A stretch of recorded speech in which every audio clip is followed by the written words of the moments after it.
The statements we're about to show you are from the Holy Quran, and is said to be the official, unchanged, pure word of God, revealed over 1400 years ago. Claiming to be the word of God is a heavy statement, and without proof, or if a single contradiction is found within the book, the apparent word of God will be proven false. So without further ado, let's put the book to the test. In the 23rd chapter, titled The Believers, from the 12th to the 14th verses, God is said to give a detailed description of how the human being is formed. It begins by saying, "We then placed him as a sperm drop in a place of settlement, firmly fixed. Then we made the drop into a alaqa." We will translate this word very soon. "And then we changed the alaqa into a lump.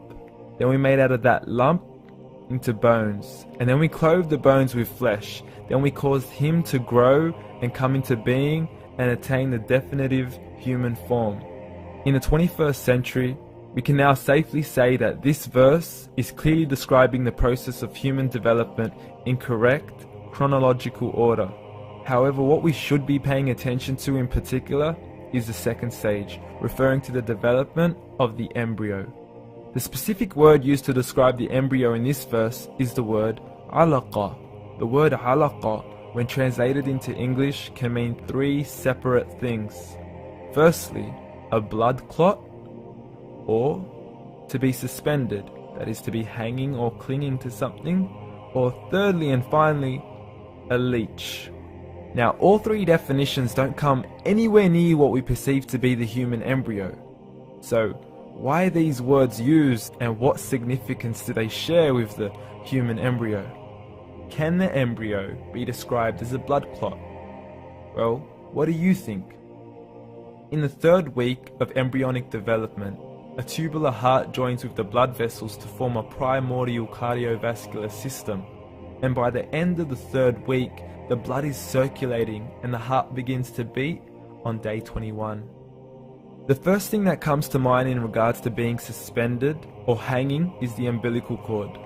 But we can't use that example because we are simply referring to step 2, before the baby has even formed. But we now know today that the umbilical cord is formed from the connecting stalk. And the connecting stalk is formed as soon as the embryo is formed. The embryo's connecting stalk has even been described by John Allen and Beverly Kramer as an object to suspend the developing embryo in the extraembryonic column. So an embryo is suspended and does have a strong resemblance with a blood clot. What on earth would an embryo have to do with a leech? Figure A shows the structure of an embryo at 25 days. Figure B shows a leech. Now please note once again that the embryo in this stage is no greater than the size of a kernel of wheat. This is an X-ray of the embryo at 22 days. This is the internal structure of a leech. It's mind-blowing stuff, but you still haven't seen anything yet. This is the head of the embryo at 22 days. The detail you are seeing right now is absolutely impossible to be seen with the human eye and can only be seen with a microscope.